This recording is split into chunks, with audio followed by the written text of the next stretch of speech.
Okay, tell me how you're feeling right now. What's going on through? Tell me your emotions. Oh, it's wonderful, Nikki. You know, it's amazing. This is right now my 10th election. First time I ever had to run for the same position twice in the same year. But you can just tell from the emotion and of the people who are outside how excited they are. You know, I may not seem like it, but I am excited. It's a wonderful feeling to have that many people out there knowing they support you, knowing they've been praying for you, knowing that they care about you. It's wonderful, and knowing that their prayers have been answered, our prayers have been answered, and every vote does count.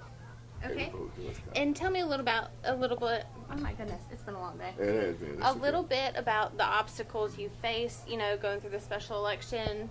Tell me a little bit about that. Well, you know, special election certainly was not one that was anticipated. Certainly, we didn't anticipate the trial either. But we ended up having a trial and then a special election. And you do the same thing over again. It's like a repeat of the first election, and you don't anticipate doing that. You shut down your campaign headquarters. You stop raising money. You stop soliciting help in the form of volunteers. And then you crank it back up, but you have a shorter period of time. You have 90 days, the first election, and you have 30 days in the special election. So you have a third of the time to do the same thing. Okay. So it's difficult. And a lot of people were saying this was a race. How do you think race has anything to do with the Certainly, race has everything to do with anything that you do, probably. Yeah, you know, there's a difference between race and racism. I mean, there's two different things.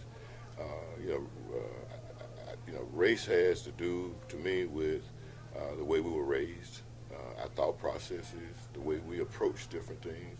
We all want the same goal. We just get there differently. That's race. Racism is something that's blatant and terrible and dark, and there's some out there that probably have some of those feelings and some of those concerns. But I think for the most part, it has to do with the way we were raised, the way we approach things, and but there are some things that we need to have dialogue about. We need to talk about how do we move forward together. It's not a pun, but how do we move forward together? Okay, and if you had to go back and do all of this again, would you still do it? Do it what?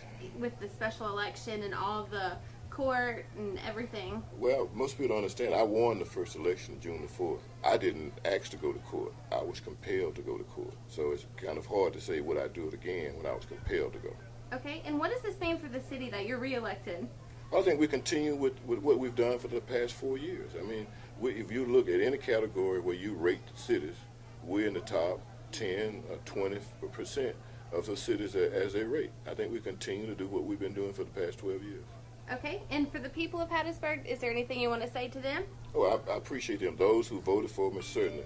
But there was a number of them that did not vote for us. And I think at the same time, we need to make sure that this is the same city that they were proud to call Hattiesburg and proud to call me as their mayor last year.